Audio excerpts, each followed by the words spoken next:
Hey guys, what's up? George here, aka T-WreckSs, bringing you another Raid Shadow Legends video. And just before we jump into this video, I just want to let you know, guys, I have some merch now available. It's subtle. I have hoodies, I have masks, I have bandanas, I have posters and stickers, all with the subtle T-WreckSs logo on them. Really nice quality, just came in. I really love it. I got a mask coming in the post as well. So if you guys are interested in that, I'll link it in a pinned comment below, a link to the Teespring store, along with a new link to Discord, which is a new merger of Discord. So we've got a good community going on there. So if you feel like joining it, go ahead and join it. And if you want to support the channel, make sure you pick up a bit of merch. So I had a request for a Sinesha guide. So I am going to do that today. We're going to jump in and take a look at her build. She's not finished for me by any stretch of the imagination. She doesn't yet have masteries. Her skills are not booked out. And her artifacts are not maxed. But this person wanted a guide on where they just pulled her and they want to know where they can use her. And she's actually an incredible champion. So first up, let's look at her skills. And then we'll talk a bit about where you can use her, where she's really good and where she's just, you know, usable but possibly not the best. So first up we have Burning Wave. It's an AoE, attacks all enemy, places an extra hit on enemies with less than 50% HP. This can be really cool in the arena in blender comps, especially if you use it with a skull crown, because you end up getting 4 hits out of 2 champions. This can also be used in other places. If you put her in a stun set, obviously she has an AoE A1, which is really nice, and she can be a farmer, but she's not as good as other options out there.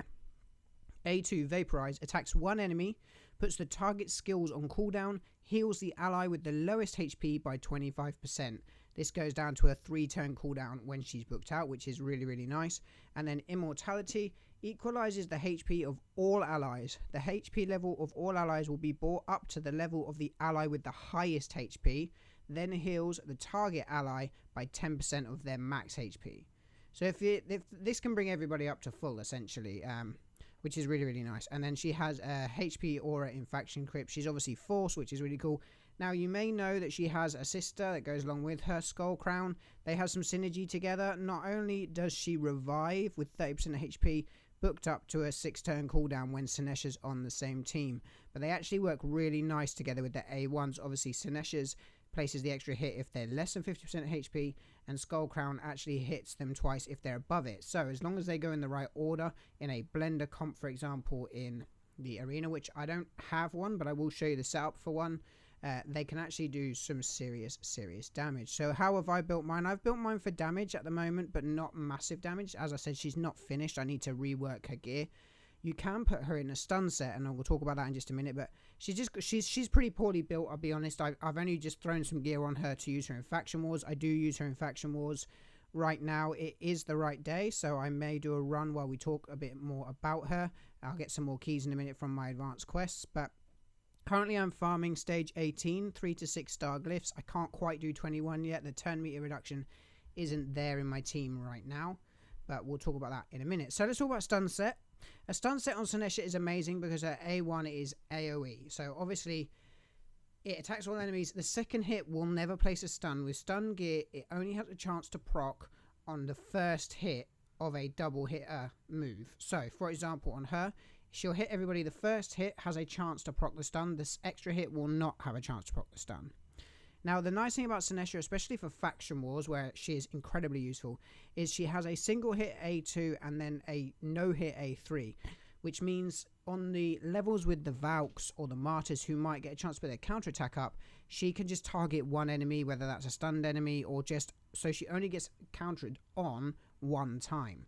With the AoE on all the skills of her sister, Skull Crown or cousin or whatever she is, she will get countered by everybody all the time. So it's nice to have that A1, and the fact that she can put the target skills on cooldown means that if you have enough accuracy in her build, those Valks will not get to hit that counterattack because it'll be on cooldown. So if I was going to run her in arena, which I won't because again I don't have a ally attack blender set up, what you need to make sure that you do is you have if you have Skull Crown and Sinesha, or you have someone you want to go before her, like a Biggin or a Ray, to get them below 50% so she hits twice. You need them in this top spot. You then want her in the bottom spot, and then you want your ally attack champion, which I do have. I have Kreela Witch Arm, but I don't have anything ready for this yet, so I won't try and do this battle. You want it like this because the ally attack comes and it does the same pattern as a counterattack. So it goes here, here, here, here. In fact, I'll tell you what, they're going to go first anyway, so I will do this battle. This is not speed tuned or prepared, and they won't nuke, but it'll be interesting to see what happens. Probably all going to get murdered. Yeah, I didn't. Forget I did that. I'm going to leave that in the video, but forget that ever happened. So that's what you want to make sure you've got in a blender comp with her. She's fantastic for blender comps. We will just see what she hits like on Brutal 12-3. I doubt it's as good as my Skull Crown because, again, she's not really built for it. She's not fast enough and she doesn't have anywhere near enough damage. I'm actually going to strip her down after this video and rebuild her up even better than she was before because I want her to do some serious damage for me. So she prioritizes her A2, so she's not going to be a good farmer. Scrap what I said this morning. She does hit all right on the A1, but yeah, she prioritized that A2, which was a little bit weird. So Sinesha is great in every aspect of the game. She in a stun set for faction wars, in a stun set for the spider. If you build her tanky in a stun set, she can be your spider tank on Spider 20 and stun all the spiderlings, which is awesome.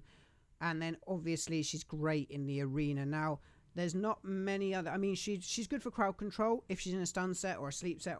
I wouldn't bother with a frost set because that's when you get hit and she's probably not going to be being targeted.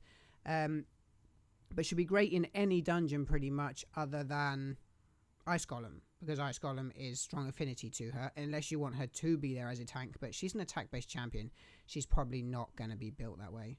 So this is sort of a mini look at Sinesha for you guys. Obviously mine isn't built properly yet, but she is absolutely fantastic. If you build her in a stun set, she can be amazing for crowd control.